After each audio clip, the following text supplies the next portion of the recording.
the sustaining power of that identity is not based on how you are validated outside. It's more of how deeply you understand, you have defined who you are. It's not about how they respond to it. It's all about your constant urge to do something creative. In my case, it's an urge that occurs on a daily basis. No? People do not realize how immoral and unethical it is that wealth should be concentrated in the hands of so few individuals, while so many people are dying from hunger, from malnutrition, are subjected to so much injustice. I had shows where there were absolutely no sale. Ganun. So, Really? yeah, And zero sales. zero. How Yeah. did you get through that? Kasi, Well,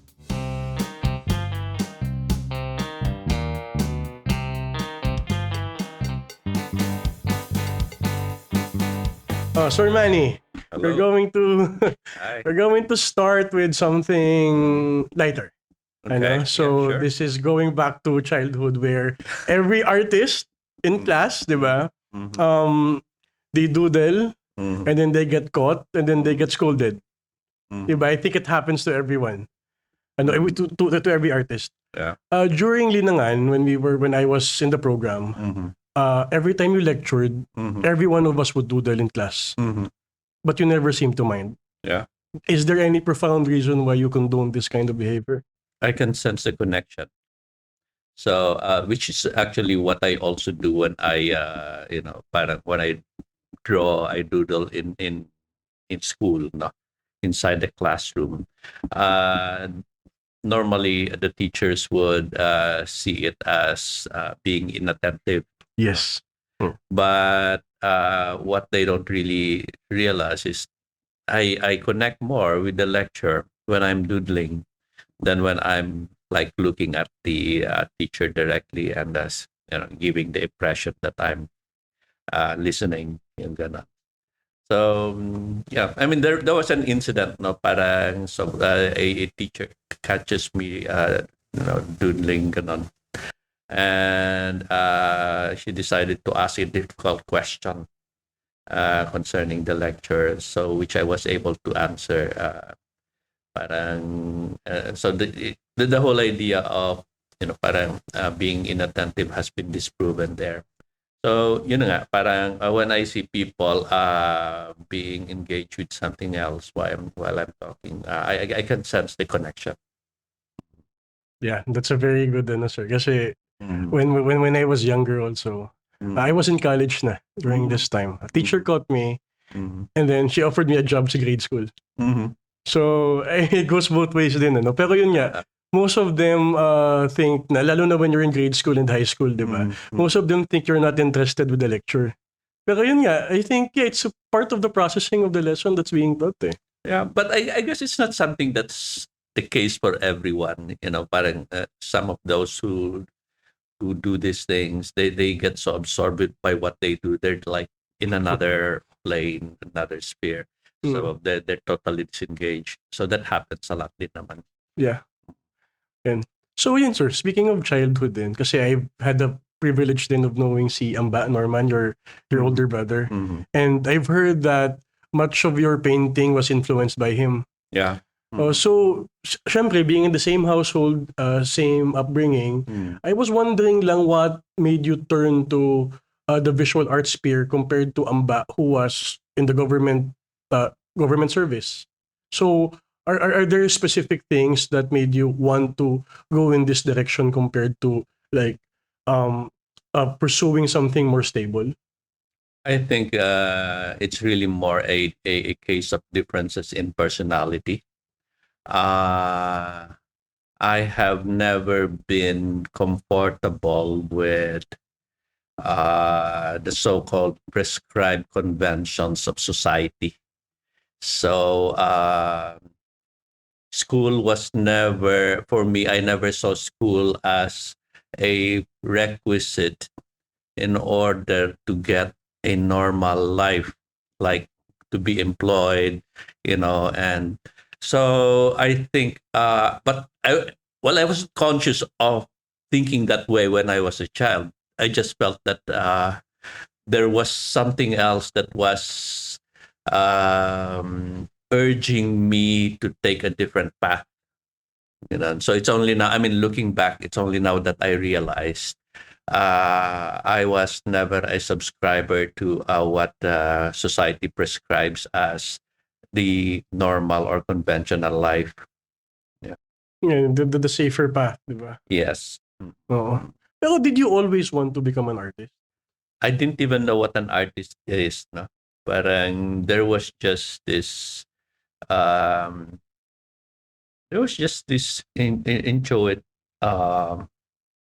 intuit tawag nito, yung sense that I'm being drawn to a different trajectory.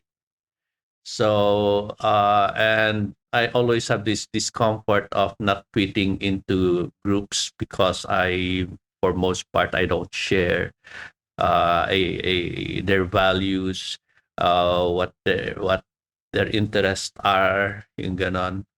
And I thought it was just a different upbringing because we had more middle class orientation. No? So I'm exposed more to say like English programs on TV, but it wasn't really all about that. It was just, I mean, I couldn't even see myself fitting in middle class circles. So I also feel that I'm an outsider as far as their value system is concerned. No? So it was getting really kind of disturbing with the sense that I couldn't fit in with any kind of groups defined by class, but defined by affiliations with institutions or that. So it brought me a lot of discomfort until finally I learned to embrace it, and actually now I'm enjoying that kind of situation where it enabled me to have a sharper sense of observation and analysis of what's going on around me. Um, Yun, sir. What was the point where you knew that you were going to pursue this? Kasi I know that before you became a full-time artist, you were doing another kind of work. Yeah. Mm. Well, I was with the mass movement for a while, for quite some time. And the first job I had, I was asked to be an organizer for farmer or peasant communities in Palawan. No, and well, I don't really see that much as a job because it paid so little, and then it places us in a lot of risky situations. But I enjoyed it a lot being a bachelor. There's always this heightened sense of adventure, and then uh, it was a point where I felt a genuine sense of connection with people. There was no technology. The only technology that can actually be regarded as technology was a transistor radio that which has a program that closes at 6 p.m. So by the time it gets dark, it was completely quiet except for our singing and drinking. No, mga ganon. So you drank before? Do what? You were drinking before? Oh yeah. Well, one of the excuses for drinking quite regularly when I was in Palawan was it was supposed to be a deterrent for what's this mosquito related illness, malaria. Malaria. So well, it was a lame excuse, but that's how the habit of drinking started. Um, yeah, so it was a lot of fun because there was like this real connection, and where you are so deeply linked to your colleagues, your friends, because it was a matter of life and death. No, Yeah. so but then, in spite of how I sort of enjoyed those moments, it was at that point when I realized I really wanted to do art. So it was only 1 year, no? So after a year, I decided to enroll in the fine arts. No? But the people I knew in Palawan, whom I spent my life for only 1 year, have become lifelong friends. Now very close. Mm. Ganun. In contrast to say many of the people I encountered in art school, um, I couldn't say the same thing. No, parang iba eh. Mm. There was something kind of utilitarian with the relationships, Mm. which gradually fades its um, the intensity of connection as the utility also kind of loses its value. No? Mm. Ganun. Mm. So, ayun, parang, but that was the point when I decided I really want to do art. Mm. How hard was it starting, sir? Oh, there was nothing hard about it. It was like it was all play. Um, so that's why I would recommend for young people who do not really have an idea of what to do with their lives, who just want to enjoy the academe. That's the place to go. No? Tawag ko doon na kurso ng tambay. Mm. There was very little in terms of academic pressure. Of course, especially for me because I've already done my first degree. Mm. So when I re-entered in UP Fine Arts, all my academic requirements were credited. No? So I could focus entirely on the fine arts courses, which were like, well, during my time, I could count only about one or two professors who took their job seriously. No, Really? and everyone Should we name else, them? yeah, exactly. I mean, you just have a feeling that everyone was just there to just enjoy the spirit of being a tambay as well. No, so there was so much liberal kind of atmosphere going on in fine arts. Uh, parang we could drink alcohol inside the classrooms. Really? Yeah, well, we have to parang be a little discreet. So the alcohol is sometimes kind of parang concealed in a paper bag, mga ganon. But you know what's going on. No? Yeah. Yeah. Of course, even in some cases, there would be those who would just, you suddenly you get this familiar smell, Yeah. smoke going around. So you know what's going on. So there was so much kind of liberalism going on in fine arts, and even those who teach the academic parang subjects. I don't recall anyone teaching the academic subject seriously at all. No, there was this one professor who teaches art history, and he would make us tawag nito, parang we would recreate Mm. a tableau out of a historical painting, and that was it. There was absolutely no discussion about what it is, what it's about, and the implications. So there was no any direction towards making us think, making us analyze. Huh?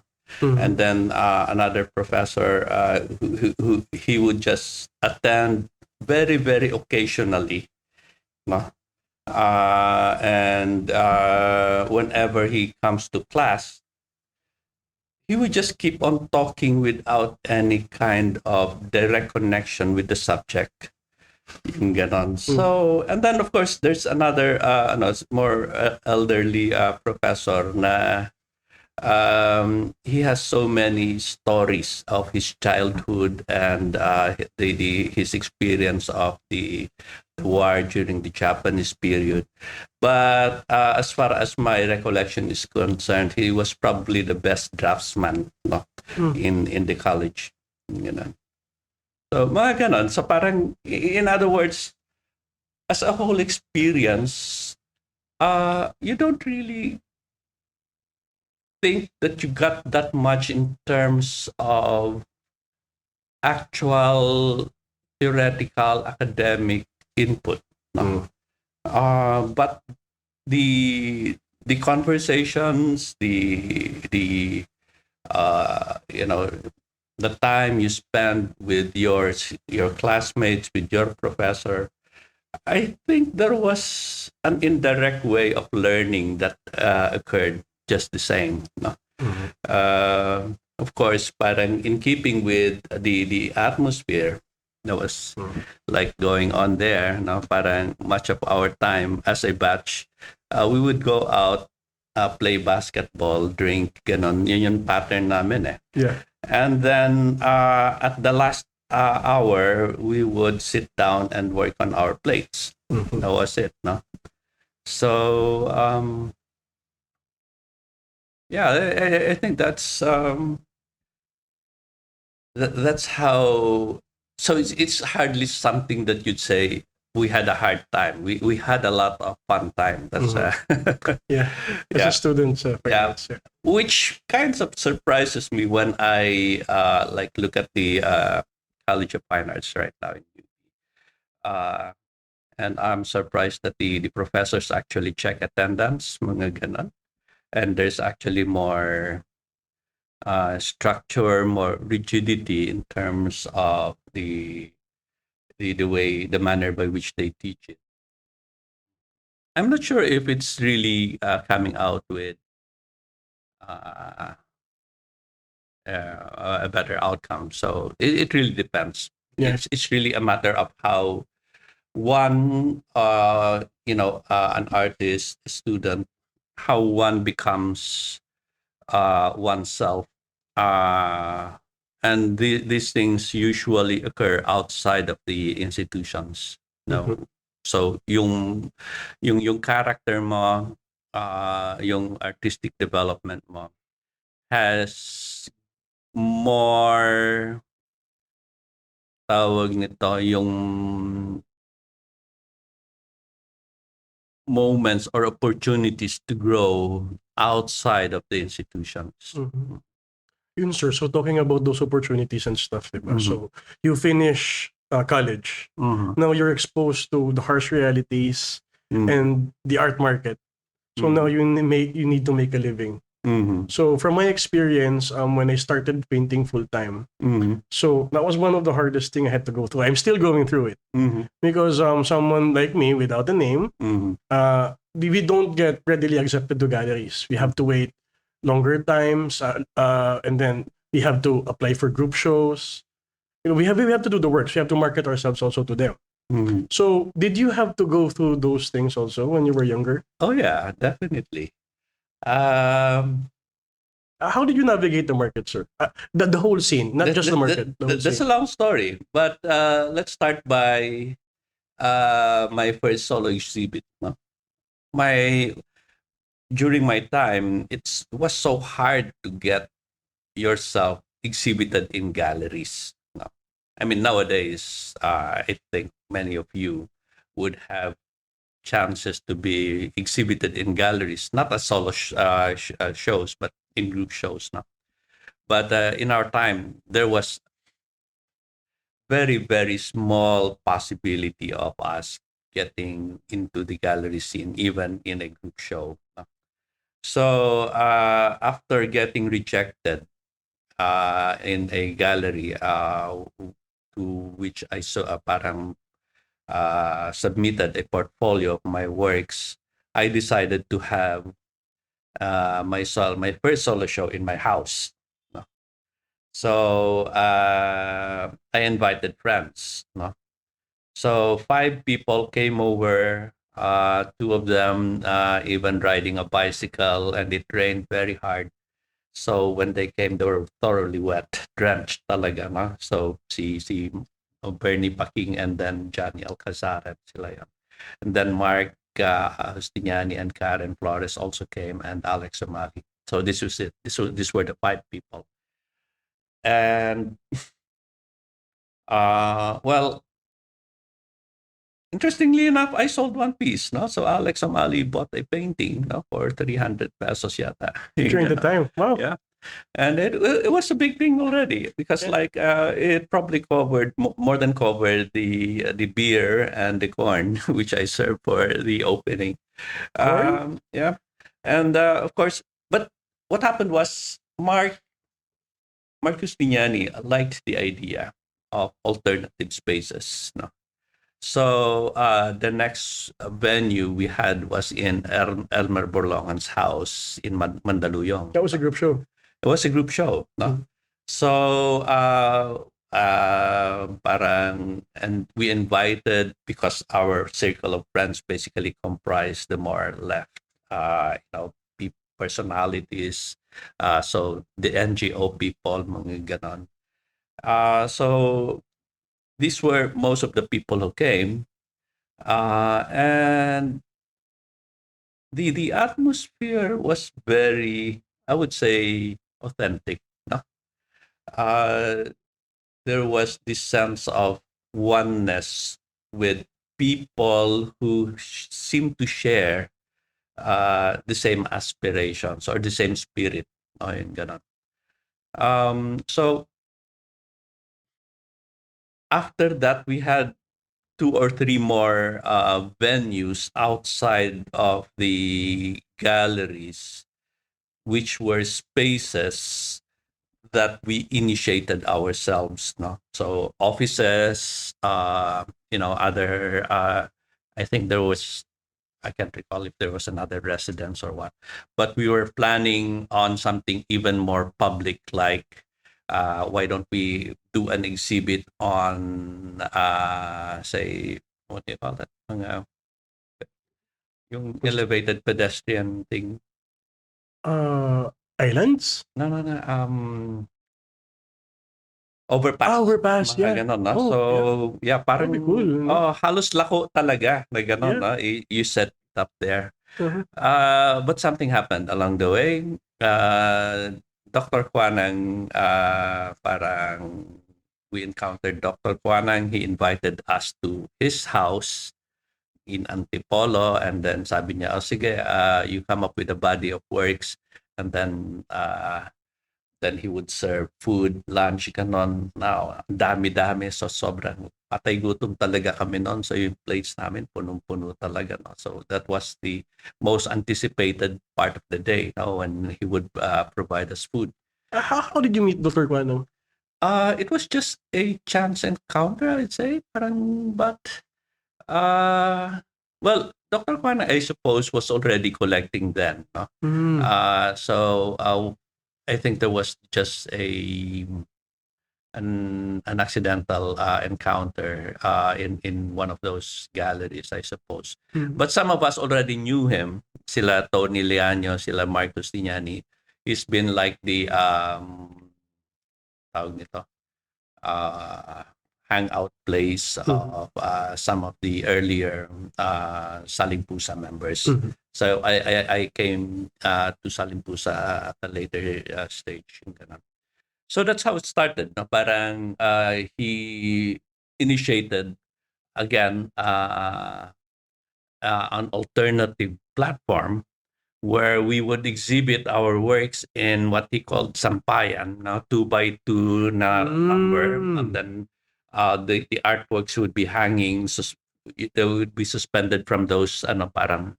That's where it started pala, sir. Ano? Kasi they do it now in Pinto. Eh. They still do it, diba? Yes. That's how it started. And Dr. Kwanang, being somebody who already occupies a high position as a professor and a medical practitioner, had several subordinates under him, and he would sometimes resort to arm twisting his subordinates into buying some of our works, which were then very affordable. No? Mm. And grudgingly, some of them, sige, would just buy just so, parang to please Dr. Kwanang. But of course, looking back now, some of them would say, I'm glad he forced us to buy, mga ganon. But uh, in other words, we were never thinking of what we would be in the future. We were just kind of riding with the flow. No? But I didn't realize that there were alternative spaces that would eventually grow to something more institutional. Like in case of the space of Dr. Kwan, it started as an occasional gallery. She would parang convince or force his friends to buy our works during those times. No? And it became more and more regular until he put up the Boston Gallery in Cubao. Ganon. And but that was also the signal by which our own initiated platform became irrelevant because we were already parang getting parang regular sales from the this platform, no? Which Dr. Kwan initiated until I got noticed by a gallery and invited me to do a solo exhibit. This was Linggoran Gallery. No? So, yun, parang it's a pattern which I still see occurring. No? So, some of those who initiate initially what would be an alternative platform becomes more established and becomes a regular gallery. No? And some of them have already were actually started by artists themselves. No, I mean, Like what? Linggoran Gallery is Really? artist-owned gallery. No, West Gallery. No, and of course, I think the earlier one would be Luz Gallery. No, it's also owned by Arturo Luz. Yung ganon. So there are several artist-owned galleries. No, but I think one of the things w- they they don't have is a the kind where there's active involvement by several artists, not just one. No? Yung ganon. I think at some point there was this visual arts cooperative, VACU, led by Jose Hoya, which eventually kind of disintegrated after his death. Yung ganon. So it's really a challenge to sustain an artist initiative, especially if it involves more than one artist. Mhm. So I think the need to have a vision that defines the purpose of that initiative. So kasi minsan if it's just a vehicle for you know one's livelihood, once it fulfills that goal, then the idea gradually becomes secondary in terms of the if it has visions or ideals to pursue. Mm. No? Pero 'di ba sir nagkakaroon din ano ng kasi if it's livelihood and then it fulfills that, everyone disbands. Mhm. Kasi kumbaga it's done its purpose. Yeah. So if it's an ideology, if it's a vision, sometimes along the way, those visions changes or so magkakaroon pa rin ng clashes between members of the collective, di ba? Hindi ba?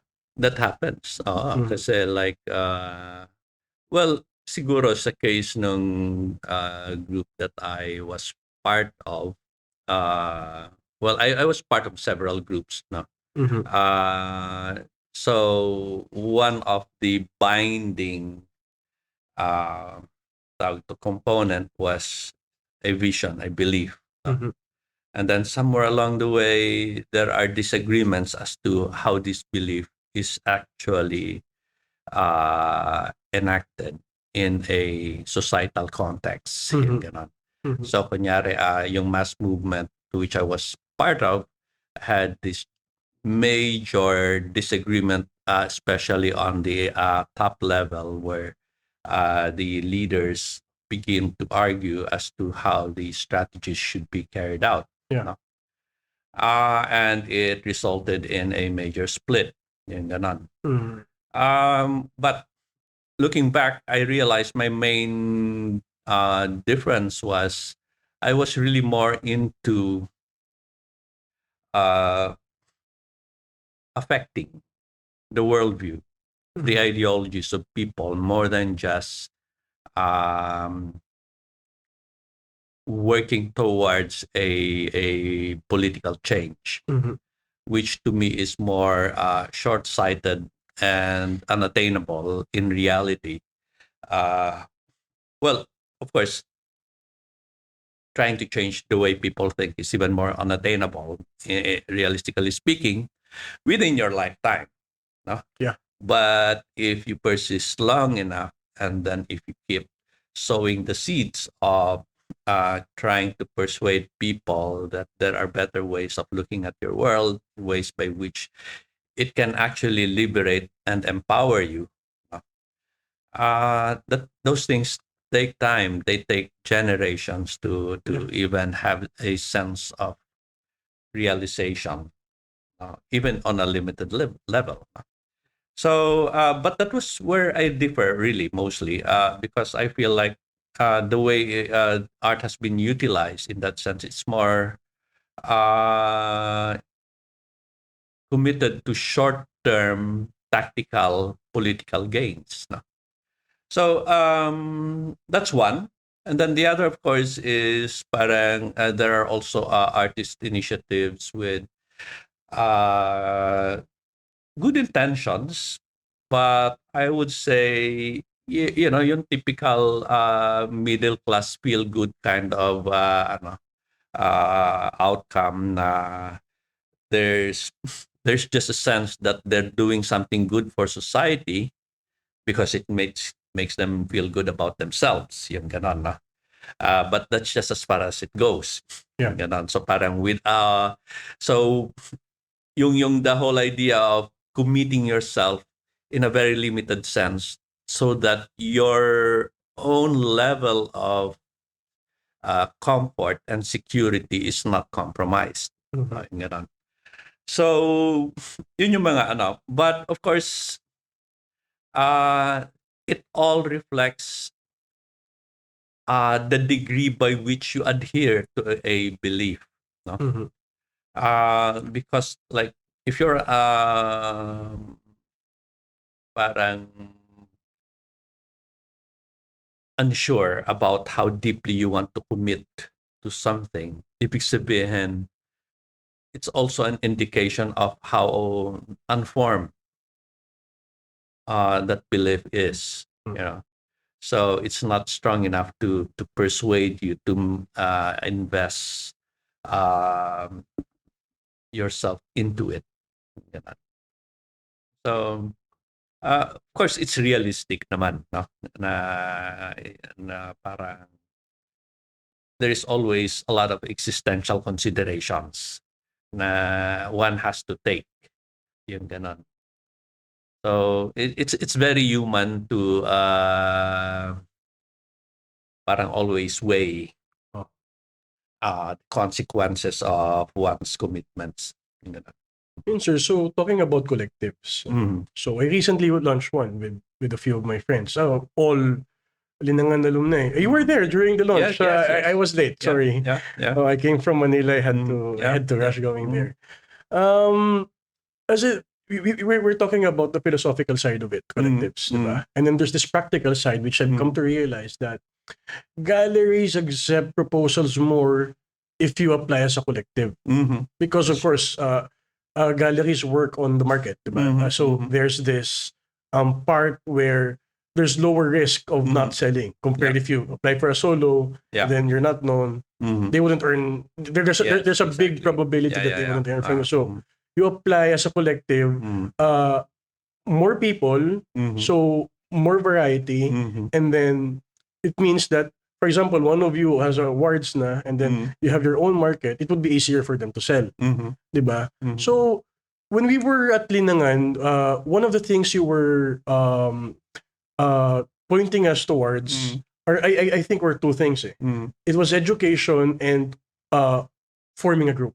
Mm-hmm. And then you weren't pushing us to it. You were just kind of nudging us. Mm-hmm. You were implying Yeah. that Uh-huh. these are the things you need to do. So Mm-hmm. kanina you were talking about Salingpusa and Mm-hmm. the other groups that you were part of. Mm-hmm. So these things led to more opportunities for you, Mm-hmm. diba? Mm-hmm. And then we talked about na how things clash, how perception change. Pero Mm-hmm. what uh, um uh, what makes you still recommend this path? And then what advice would you give based on your experience Mm-hmm. so that this group, the collective, would stay together for a longer time than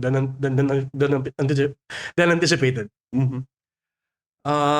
Let me start. I think to begin with, yung kunyari, Salingpusa, there were basically two distinct trajectories. One had uh, a sense of distancing itself from anything that could be seen as political, no, meaning more ideologically driven directions. While on the other hand, is the exact opposite. So something that pursues more idea or ideology based directions. Um, so that's actually part of the eventual point of breakup. It's very important that there is a high degree of agreement Mm. as to, say, ideological directions.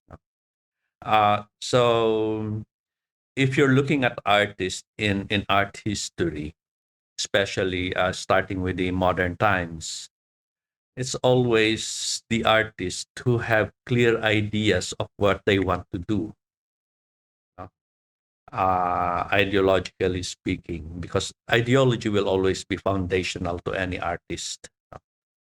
So it's always these artists who are somehow able to entrench themselves in the scene, whether they're making money or not. But most of them actually are. So oftentimes, art that is catchy but is eventually exposed to be uh, kind of empty or hollow when it comes to uh, content direction or any other, any kind of ideology that it represents, would gradually just fade away, no, from the scene, because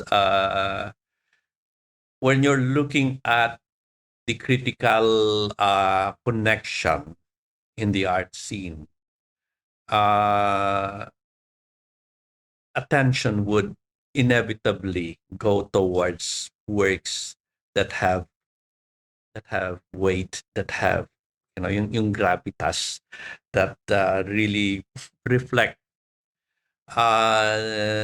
the inner struggle that goes on within the artist. Ganon.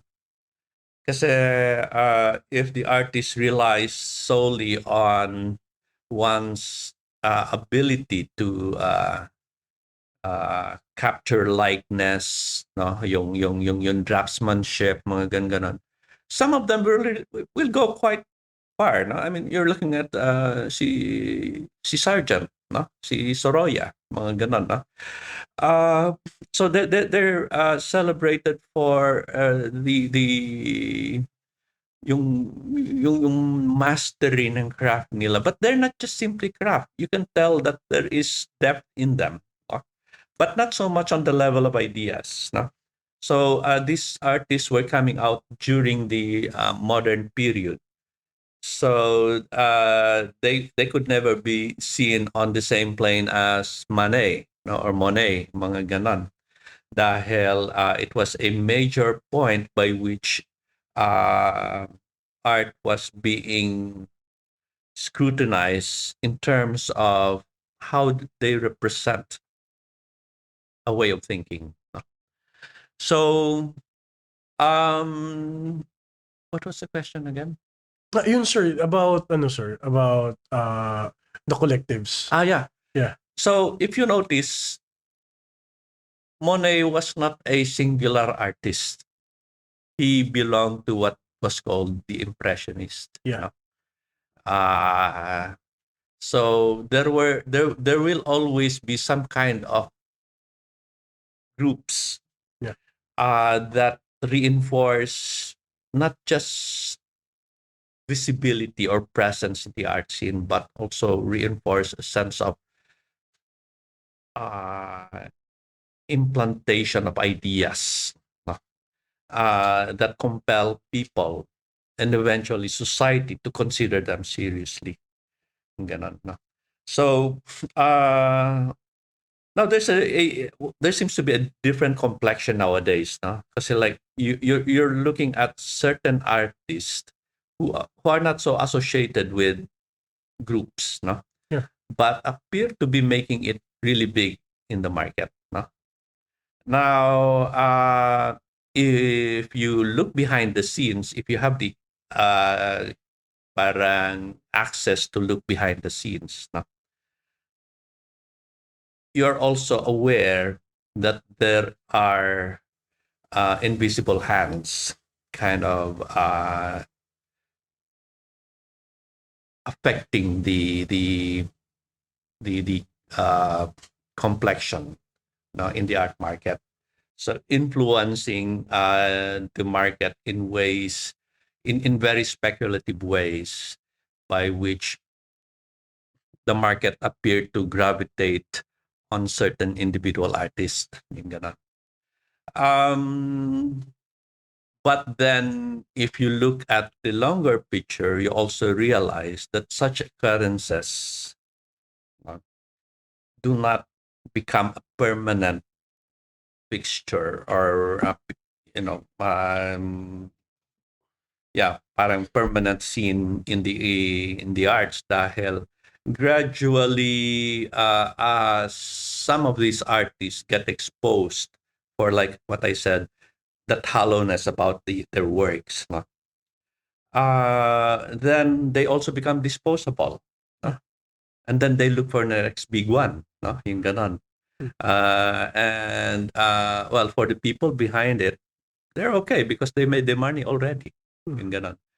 So I guess that's why there has to be initiatives coming from more independent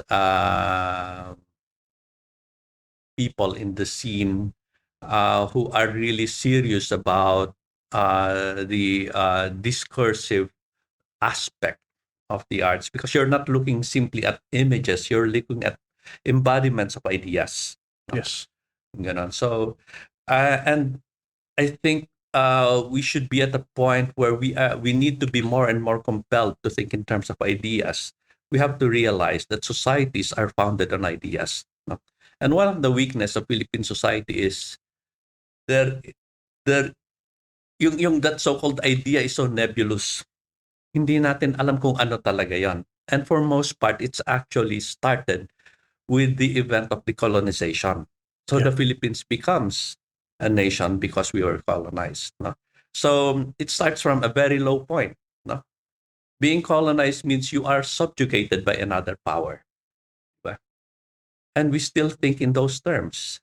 Ganon. So that's why any kind of pursuit by artists who are the ones responsible for giving form, no, concrete manifestations of ideas, it's very important that they need to think more in terms of the liberating and empowering aspect of ideas. Mhm. So if they concentrate their works towards that direction, um, they would have more relevance, more traction. No? It may not immediately catch on to the public in the art scene, no? But any kind of good idea will always have that eventuality of getting that connection. Ganon. Mhm. Yeah, parang, and that's why groups are important because if it's represented by just one individual, it's not going to make as loud noise as a group would. No? Mm. Ganon. So there's always, some kind of resonance, some kind of echoing, or parang amplification, no, Yeah. of that voice. Kasi dun sir sa Salingpusa, a lot of you got really big, Mhm. 'di ba? Would you um attribute it to To that. kasi yung this is what I have to ask, Mhm. ano? Mhm. Kasi yung pairing ng Salingpusa with Doc Wanang is kind of ironic. Kasi both of the Salingpusa has a different ideology from Mhm. Doc Wanang's, 'di ba? Mhm. So, I'm curious na how did you navigate that and ano yung advantages of being in a group with Salingpusa? Kasi you were talking about groups being louder in voice, Mhm. 'di ba? So you kind of uh your message gets across very Mhm. clearly. Like eh, from my perspective, it's still ongoing until now. Like Mhm. si Sir Mark, Mhm. you, si Sir Ato, Yeah. um, you have Sir Leslie included there, di ba? You made another collective of collectives. Yes. Di ba? Can you discuss this in relation to what you were talking about earlier? Mhm. I guess there's always a measure of pragmatism in anything that you do. It's very hard to be a hardliner, no? uh, because you realize if you keep shoving your ideas, your thoughts, yung opinions mo on people, uh, you will only connect with those who are already convinced with those ideas. So you realize that in order to have that the effectivity of connecting and communicating, there has to be meeting points. So ibig sabihin, you also listen to them. So it helps you become less forceful, less arrogant about your thoughts, your ideas, because as you listen, you're also able to consider uh, validities of their positions. No? Or it also helps you navigate your approach on the basis of how you understand them, because it helps you better understand their position as you listen to them. No? Yes. So, uh, and then of course the factor of age. So as they say, as you grow older, hopefully you become wiser. I guess there's a little bit of that already in us, no? And it's very helpful to have uh, these accumulation of experience and insights that come with all that history of engaging life in different levels, yung ganon. So like in whatever you do, it really requires you to understand the landscape by which you have to navigate in order to succeed in your endeavors, no? And as you try to have a deeper grasp or deeper understanding of the ground, also helps you inform your own thoughts, your own ideas, and your own intentions, no? In ways that can um, improve your or even change it, no? Yung ganon. So that's the main thing with the need for being open-minded. Kasi I think yung personal history ko as an activist, there was a point where I just kind of closed myself from any other arguments, and just I was fully convinced that this was the only way to do it. Armed struggle, social change, mga ganon. And then you realize na well, society is way more complex than simply just saying you need to kind of change the political system, mga ganon. Mhm. Um, so from those experience, I learned that it's really education. So and this particular path that we're taking, like you have ideas and you're looking at your main vehicle of spreading that ideas as artists is the art market, no?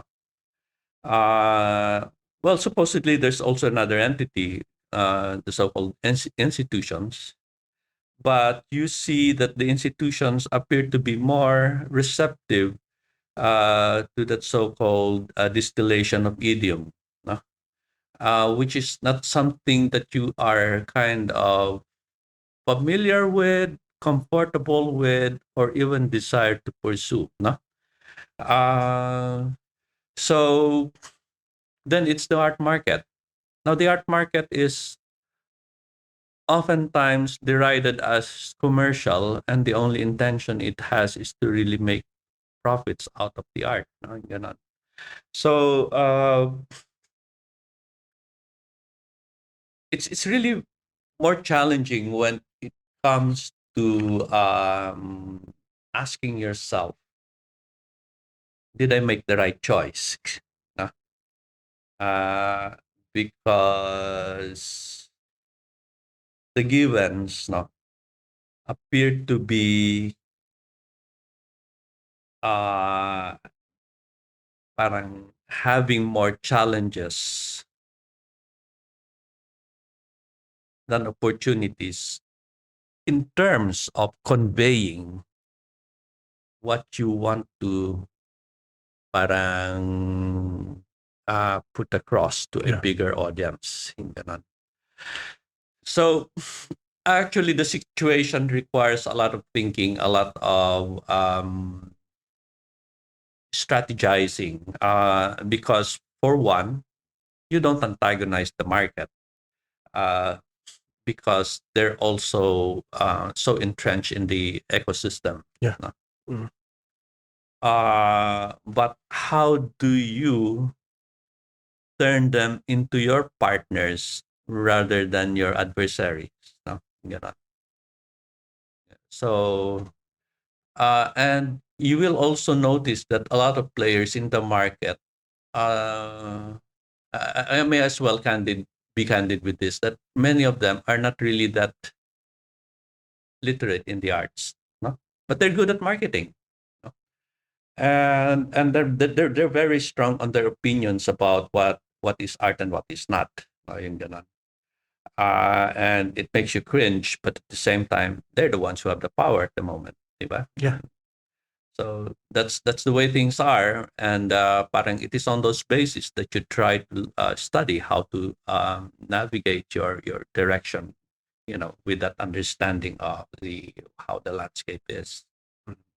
When I floated the idea of this art podcast, a lot of friends were asking how they could support. The easiest way is to hit the subscribe button. It's free, it's just one click, but it will do wonders for Studio Maya. So please subscribe, and we will work very, very hard in improving our set. Thank you. So I've noticed, sir, based on everything you've said, Mm. um, yung grounding mo for coming up with this kind of conclusion is based on historical facts. Like you were discussing kanina about the Monet part, Impressionism. Mhm. So and then when artists organize. Mhm. So yun nga sir, yung movement essentially even if hindi sila consciously mag-organize, they get kind of clustered into one. Mhm. 'Di ba? Because they respond to a certain thing in time that Yeah. needed to be Mhm. responded to. Mhm. Ano, so when we were talking, and then these historical groundings come into place, Mhm. this is also what you taught us during our residency in Linangan. Mhm. Art history, I mean actually world history based on the lens of visual arts. Mhm. Ano, so why is it important? I mean, how can this help us understand what's happening now? And yun nga, kasi you're championing here the role of visual arts in sparking social change. Eh. Mhm. Mhm.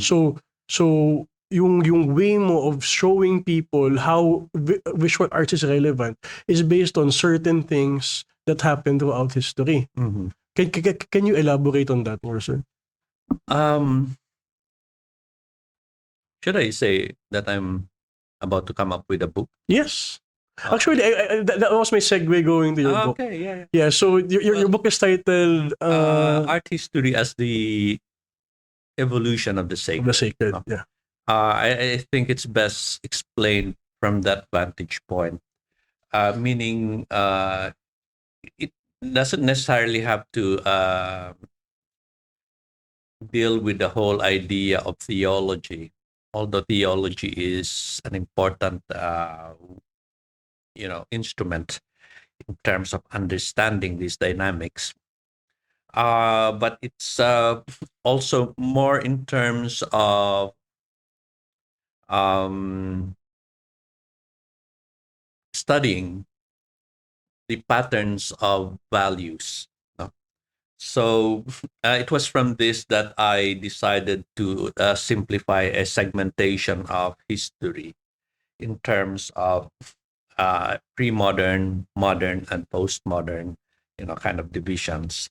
Uh, Although it has to be clarified that these are not strict demarcations of time periods, no, but more of how a general, like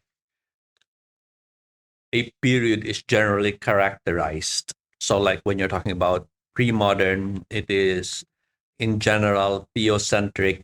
So a lot of things are explained on the basis of how God or the gods work in terms of in terms of how it affects lives of people in communities, in societies. Um, and yeah, parang, and then modernity shifts the focus away from being theocentric to more science and reason based in terms of understanding how parang what our lives are, all the dynamics that kind of pertain to human existence, no? And of course postmodernism sort of blurs everything and kind of throws away all the institutions built by religion and science in favor of, I don't know. Uh, I guess it has the effect of diffusing the focal point as to how society should be defined. Uh, so those are the ways by which it is simplified. No? But the whole point here is how the different occurrences in society, both human made and caused by natural conditions like plagues, major catastrophes, earthquakes, and human, parang conditions like wars or trade or development of industries from the shifting in the shifts in economic life.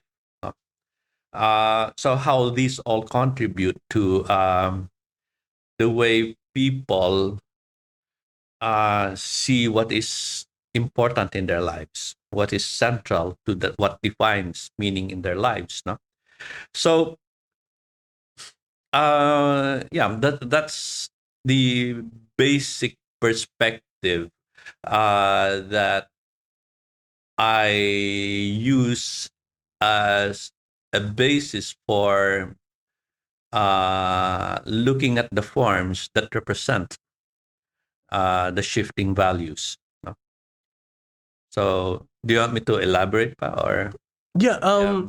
kasi from what I understand is, I've read the book, Mm-hmm. and there are certain patterns based on your analysis of how world history works and how human history works. Like, for example, we start with uh, God, Mm-hmm. and then it becomes logic, Mm-hmm. and then it becomes about the supernatural again, and it becomes about reason. Mm-hmm. So essentially, there are like two things that shifts based on uh, the, the the the period it is in, the context it is in. Mm-hmm. So until we forward going here to contemporary times, Mm-hmm. and the sacred, according to your analysis, is what we worship now are commodities, Mm-hmm. money, Mm-hmm. essentially. So these are the things that we see as important in order for us to live our full lives, Mm-hmm. compared to the other time frames, the other time periods where fulfillment in terms of their connection with the sacred, the holiness is what fulfills their lives as meaningful. Mm-hmm. Now it's to accumulate much wealth as you can so that you can achieve your full potential. Mm-hmm. Mm-hmm.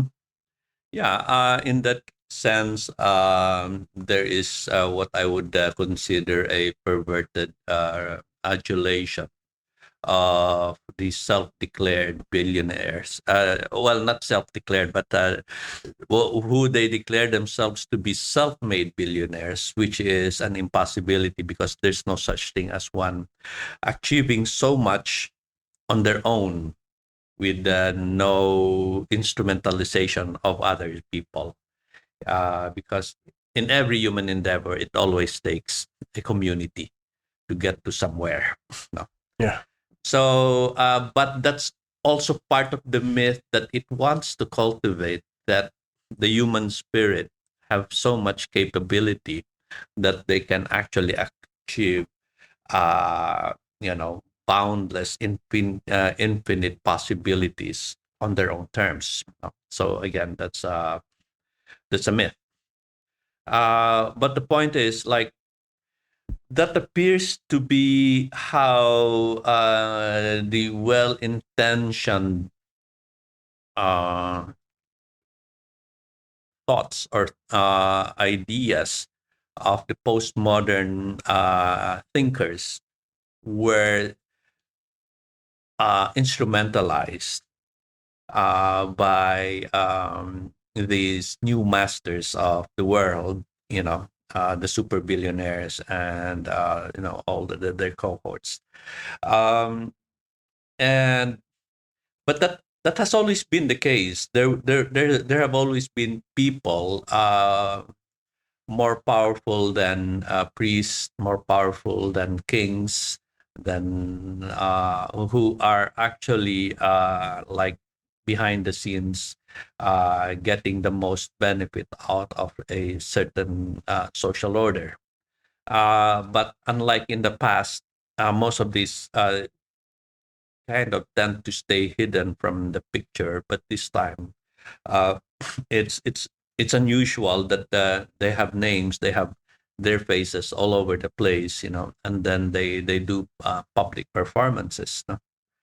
So, in other words, they have embraced the role of being the demigods of today's world, today's period time frame. So they're the gods of the postmodern era, who define the values in terms of yung accumulation of wealth and power, and how they can actually display the extent of their power in terms of what they can accomplish. Even the whole idea of space race, going to Mars, and all that. So um, people do not realize how immoral and unethical it is that wealth should be concentrated in the hands of so few individuals, while so many people are dying from hunger, from malnutrition, are subjected to so much injustice, no? And the our environment is progressively being degraded, being destroyed. Uh, uh, you see the regularity, the frequency of catastrophic flooding, storms, and natural disasters, no, as regular or frequent occurrences that's taking place all over the world, and nobody's talking about it. Nobody's so they have perfected uh, the manner, the ways by which people get distracted, people become disaffected, or kind of people Desanitized. become this apathetic, no? Apathetic. Yung ganon. So and there's an art form that actually celebrates that, no?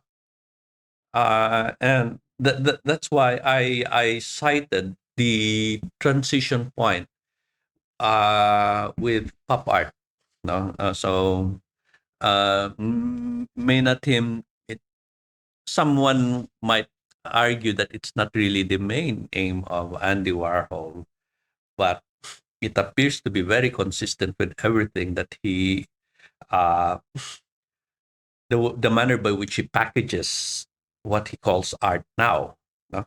It is mass produced, no? It is done through a mechanical process, where there is no more direct handling of the brush on the canvas, that takes place. Um, and not only that, he even calls his studio a factory. So Yeah. it's very, very aware of the instruments of capitalism, no? And the goals it wants to implant, or the values it wants to implant in society. The shifts in iconography from holy individuals, holy and divine individuals, to glamorous, famous, scandalous, Hollywood figures, where the more important part is to look good, no? And to be associated with wealth and power, more than so it's a transition away from what iconography used to represent. Mm. Righteous living, be a model, be a someone to be emulated. But in this case, what you aspire for is glamour, celebrity, and fame. No, ganon. So, which has since become the major preoccupation of a lot of people nowadays. No, so they come up with curated kind of projections of themselves in social media, where the pressure to be contrived is so strong that once you put out something honest, about your thoughts yourself immediately gets a negative response. No? So, in other words, it has created a a veering away of values from being honest to being phony, just so one can continue to thrive in this kind of world. So the way postmodernism has characterized itself in the way it's manifested in mass cultures, uh, heightens that sense of alienation, that disconnectedness, which is also part of uh, the value system. So there is a misleading notion of individuality where everything thinks that they're unique, but they're unique in a very similar way that everyone else strives to be unique by themselves. So parang where's the uniqueness there? No? Yeah. So yun yung ano, I mean, it's just one of the features that get highlighted in the book. No? Parang the need for self-awareness that like art is not always liberating. In fact, there are two major tendencies within the arts. One is that which is apologist of the status quo. No? It represents the status quo. It preserves its value system and promotes it. No? And one that challenges it. No? Of course, if you challenge the value system of the status quo, you will find yourself with very limited tawag ito, platforms by which you can connect to a bigger audience, which is very urgent because you feel that people have to know. No? Ganon. But since most of the existing institutions and instruments by which you can have a platform for a bigger audience are kind of parang complicit to the status quo. Um, so it's very difficult to find yourself a means by which you can make that connection. So it's very challenging to artists who strive to be uncompromised, and sometimes as a matter of tactical strategy. Na pinagsama ko yun, ano. One has to make certain accommodations. No? So in other words, one can play along the apologetics of the entrenched entities or institutions, but at the same time still operate a subversive kind of direction within it. Sometimes in terms of their art, oftentimes actually in terms of their art. So there's a lot of artists who are very explicit or open about their criticality of the system. But as long as they're subsumed within that ecosystem, there's this sense of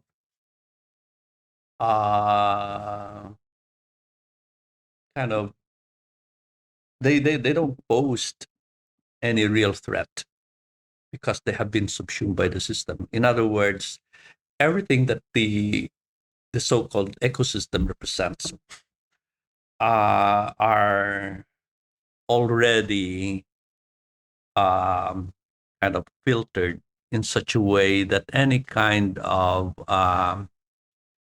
subversive content it may have has been there's been ways of toning it down to a level of acceptability, you know, even attractive. No? So some so-called parang rebel or kind of those who are overtly who are overtly critical of the system are even celebrated, no? Yung ganon.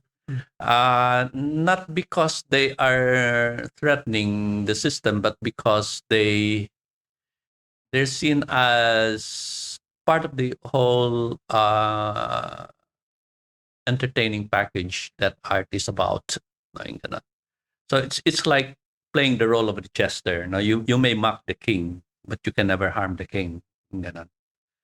So it has those effects, no? Kaya nga parang this is a moment when one is really challenged as to how does one really make that uh, connection that enables the other side to really feel a sense of empowerment and liberation. No? Sir, ito yung question. Ano? Uh, going back, we never left the book, pero um, there were time frames, di ba? Kung during the Renaissance, sila Michelangelo. So art was used to create order. Di ba? The structures we see now in Europe are mostly from the Renaissance pa, they were very, very preserved. Pero from my understanding, based on what I read from the book is, these were because of the purpose of creating order in society. And then, it evolved, even with Christianity, di ba? They were used for a higher purpose. Would you say that because of the commodification of art, is that the word? I don't know. But because of commodifying art, has the power of art diminished? Kasi I'll bring it back to where you are now. Your art is sold even before you make it. Diba? And then once it gets sold, it's not really about the meaning anymore. Kasi I know that you put a lot of thought, a lot of research in everything you do. Diba? Very historical, very philosophical. And then people would come there and buy your name. So would you think na because of how art is commodified now, it diminishes its value in sparking social change? I wouldn't speak in absolute terms, no. So there will always be degrees by which art has the effect of connecting with the viewer and kind of implant some feelings, some thoughts that would just kind of percolate through time, no? And somewhere along the way would find a place in the thinking of people who encounter it, no? So but these are very difficult to measure, no? Unlike like you said, the Renaissance, where there was a major shift in the social order as a result of the shift in thinking of people. But of course, it's not an occurrence that took place overnight. It's a gradual build-up. No? So you're speaking of like more than 1,000 years of build-up, eventually reaching to that point. So Renaissance can be considered as the main transition point by which was already taking place maybe 300 years earlier. So maybe like you can say, well, Giotto is an important sort of period by which there were already indications of a shift in the way people look at their world, no? Uh, from the elongated figures of pre-Renaissance iconography to something that is more natural, to something that begins to have foreshortening and perspective, mga ganon. So people might dismiss this as simply technical, kind of devices by artists, but they actually represent more than that. It's a shift in thinking. No? Yeah. And you have to realize that what took place before the Renaissance. No, a lot of things happened. There were wars. There were a major event was the plague. No, where the authority of the church started to get questioned. No, so and then the advancement in sciences like the realization that the Earth is round and it's not the center of the universe. I mean, these are major realization that what the church has been telling them the whole time was really untrue. No, and in other words, this may not be so significant, I guess, looking at it from our situation now, because these are things we just take for granted. But many of the things by which the foundation of the church authority was built on gradually eroded from that point on. So then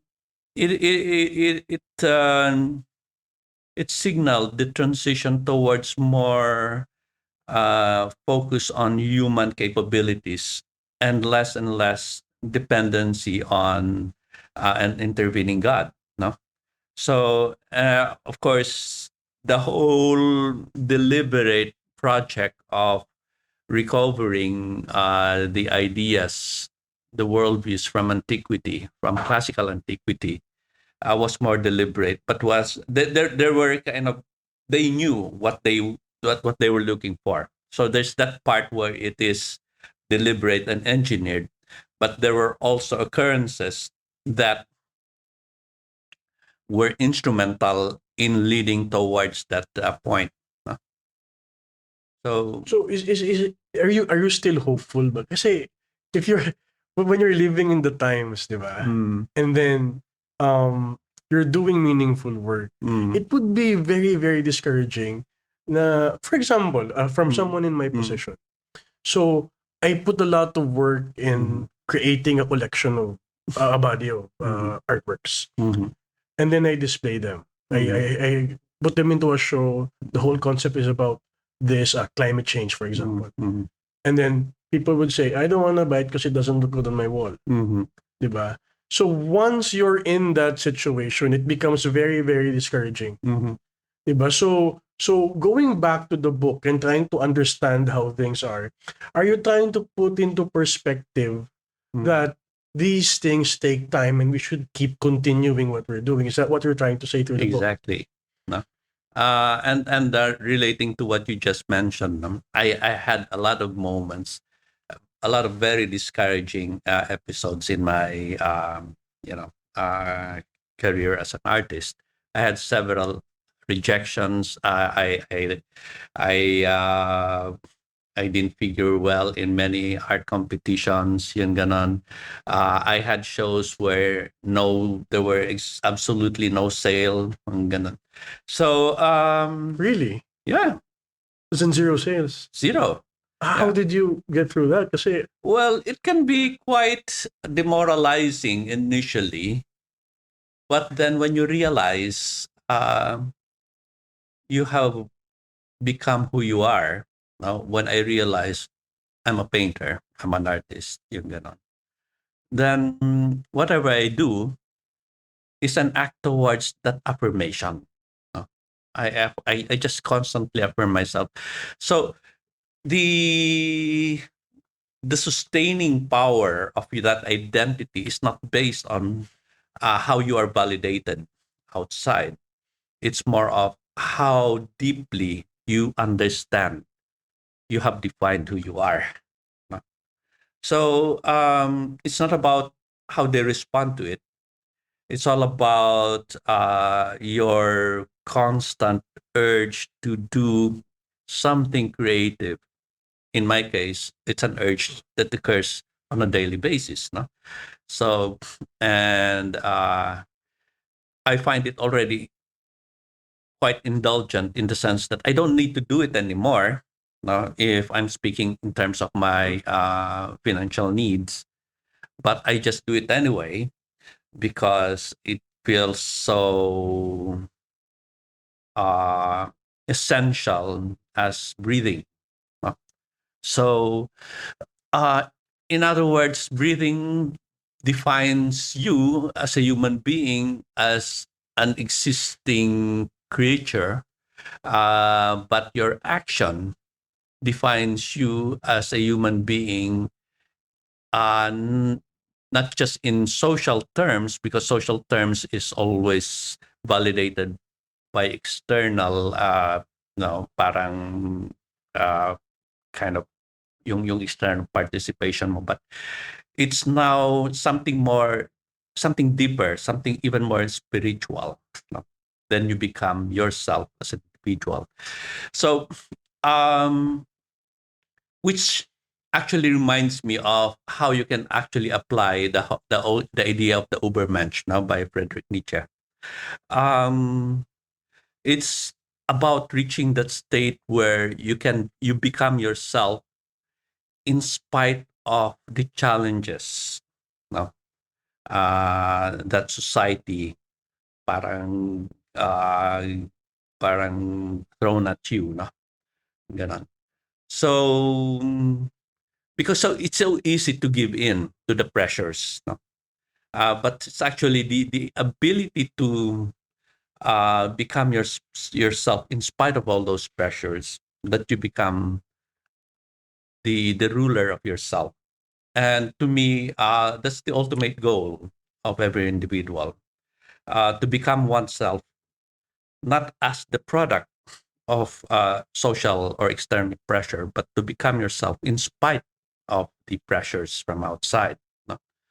So, yon, parang, no, what was the next, ano pala, I forgot eh, kasi parang this was just at the initial, pero you were pointing something. Actually, sir, what you said na was very beautiful. Kasi, di ba, we're all caught up in finding validation from the market. Mhm. Di ba? Mhm. When in fact, we should be validating ourselves. Mhm. Di ba?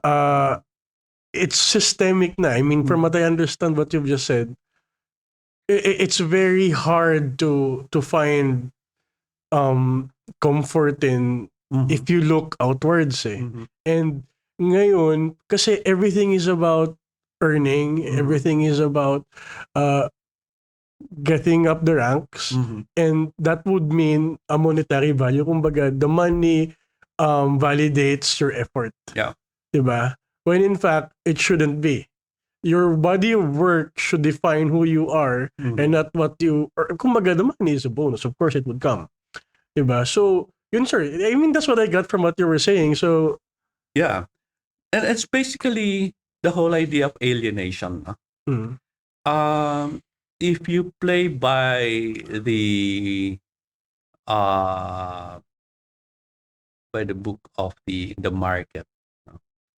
The market is, like, as the word implies, the main instrument of the system in order to create the values. No? So in that context, since it places its value or value system in terms of wealth accumulation. No? So what makes you human is the amount of accumulated wealth that you amass. No? Ganon. It's not so much about the level of contentment you have as a human being on the basis of what you already have. It's more of the insatiable desire to continue to amass more, no? Which has become the value. Kaya nga parang it's very evident in many so-called new money to display their opulence. No? Yeah. So there has to be a projection of properties, objects, fashion, apparel, mga ganun. Brands. Everything has to be projected in order to show to the world that you are a complete human being. So it is totally distorted, no? Because in the end, it makes you feel more empty. It makes you feel more distant and disconnected, especially for many artists who come from humble backgrounds. No? Kasi what they will leave behind are people who used to be close to them, who used to share so much hardship with them, the values and the lifestyle and the aesthetics. So because of their kind of embrace of the value system being kind of preached by the market, they change their persona. They become someone else. They are not who they are, who they really not.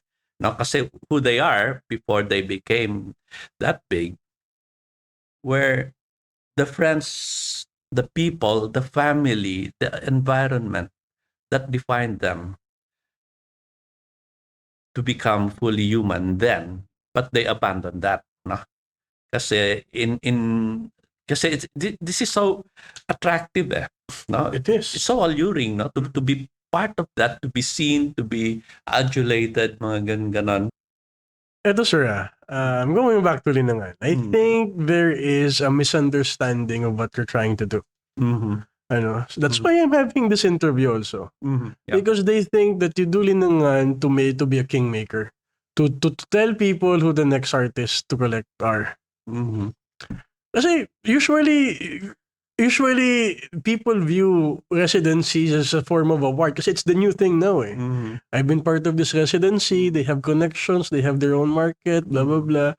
So my career becomes better. Mm-hmm. Diba? And then you get in Linangan, you realize what they're trying to do. It's more of education.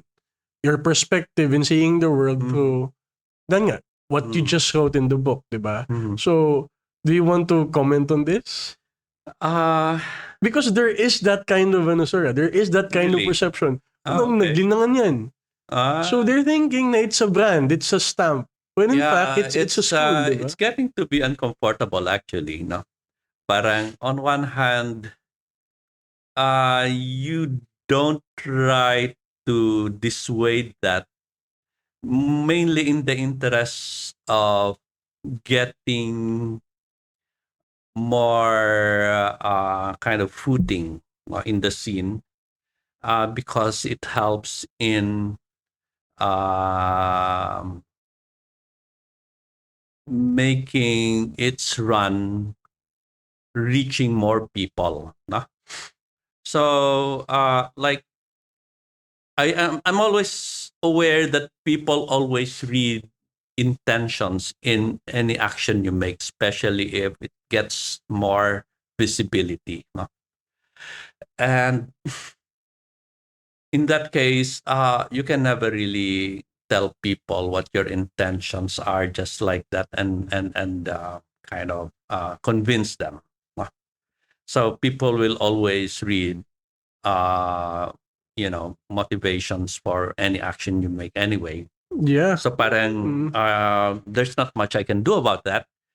But what I can do is to build on any kind of perception that enhances the standing of whatever it is that you're doing, because it helps you build on it and it helps you reach more people. No?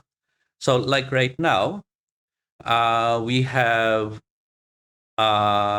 decided that there's a modified approach to doing Linangan instead of bringing people to Alfonso, and it has a very limited reach. Now we're taking it to the places where we can work with local people, enablers, no? In order to bring the program there. So like we just started with Iloilo, no? Instead of the usual 8 residents, we have 20, no? And the 20. interesting part is they're not all Iloilo residents, no? Some come from Bacolod, some come from Aklan. There are 2 ladies coming from Cebu. Wow. There's one guy coming from Davao, no? So uh, I guess it starts with the initial attraction of maybe I can build my career if I go through this program, no? But at the same time, we all, well, it's hope. It's still a good thing if that happens, no? Because like It is, yes. you multiply the number of artists who may more or less amplify or echo your ideals, your vision, no? But it's not an assured thing. They can always take their own path and maybe even go against that direction. But that's their. I mean, everybody's got the freedom to do so, no?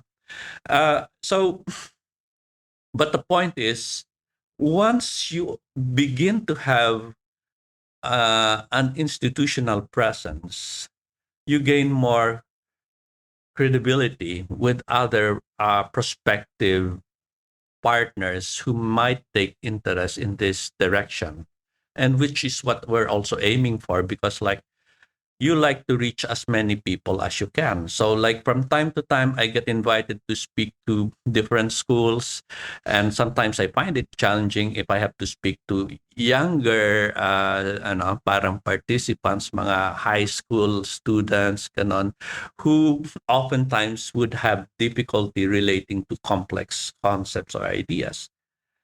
But somehow along the way, you are able to make that connection Yeah. because you can feel where they are. No? You know the effects of this so-called postmodern world is affecting them, and the way it affects everybody. Ganon. So on that level, you're able to make that connection. So somewhere along the way, you hope that it clarifies things for them. Ganon. So that's why it's parang whatever occurs, no, uh ways by which the program gets more attention will more or less be helpful in the eventuality, no, of what you want to achieve. Yeah. So I'll add to that lang, sir, being part of the program. Yeah. Of course, it helps to being part of that. Pero yun nga, for me, my experience was, it didn't open doors for galleries. But what it did really, really good for me was, I drove from Manila to CDO. So Wow. it took a number of days, and then we stopped from places. And every place I stopped, there is a Linangan alumnus. So that community alone laking bagay kasi every time we stopped, we had a series of small events. Like when we went to Iloilo, we're there with the Espinosa brothers. Diba? And then we reached Bacolod, and was there, and then she introduced us to Sir Charlie, and then we go to Mindanao. And then sa Cagayan, nandun si Ana Cervantes. Ana, So yun, so kumbaga, it's not just about the stamp It's about the education, the context, what you're seeing, and then of course I think the most important thing for me, kasi my art career is only 5 years old. So when I entered Linangan, it exposed me to good relationships, not even connections relationships na until now are very nice. I mean, I've been to Iloilo a few times because I have friends there, Yeah. So ayun, sir. Just to add to what you were saying, last question. I have 2 silly questions here, but I don't think I'll say that na.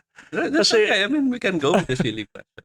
No, I'll end it on a hopeful note, what are your hopes ba? I mean, obviously you've been through a lot. I mean, as a person and as an artist, So I ask you a few questions about how you overcame your challenges starting early on. And then now, I mean, yung maganda sir dun na I think nakita ko was, you had this not serious side when you were in college. Kasi, of course now, you have to um, enunciate, communicate yung agenda mo, yung values mo. Ano, so siguro, just to end it, what are your hopes for the Philippine society? Um, a lot actually. Uh, if you're looking at the picture at the moment, it looks really bleak. No, there's a crisis in leadership.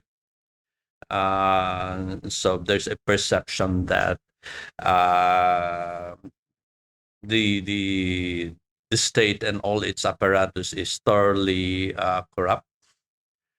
So there's a general decline in terms of yung perception of credibility, and then we're looking at like near future scenarios where there might be another incompetent, inept leader, but who is more noted for for their barbarity in character, uh, and perhaps a shift in global alignment, no, in terms of alliances, no, so in other words, like the big possibility of being aligned to China, mga ganon. Uh, and for many people, that is not just discouraging, that is scary, no? Uh, but that's always the case when you're looking at the immediate scenario. But as we're having this conversation now, and as you just related as to the whole idea of growing and expanding network of relationships and growing alignments in terms of how we look at our world, our situation, there's so much to be optimistic about, no? And that's where actually an understanding of history, its dynamics, helped a lot. Kunyari, you can go back to the ancient times when there were many instances where several uh, civilizations would vanish. No? Several nations would be entirely wiped out. Ganon. And yet, some of them managed to reconstitute themselves, start anew, and become even bigger, more prosperous, more powerful. And then parang it collapses again, no? It disintegrates and then it kind of reconstitutes again. So these are the patterns, no? And the most resilient ones are the most who are so connected to a sense of collective identity. Ganon. So if there's anything to be concerned about, is that is a major weakness when it comes to the Philippine situation. No? We have a very, very weak sense of connectedness, no, in terms of collective identity. Because parang in reality, we would rather be someone else. We would rather be Americans. We would rather be Japanese or Koreans, mga ganon. So last on our list is to be Filipino. You know. But in a very interesting twisted kind of way, parang when Filipinos abroad, they come home and then they realize how much they actually miss being here, then that's when they start to value who we are. No? Ganon. But it's never declared, probably. I mean, it's normally not declared explicitly because they will always speak highly of how better things are in other countries, no? And yet, when they realize how deeply connected they are with people around them, their friends, yun yan eh. No? So you just keep expanding that loop until you realize it's a nation after all. No? Yung ganon. And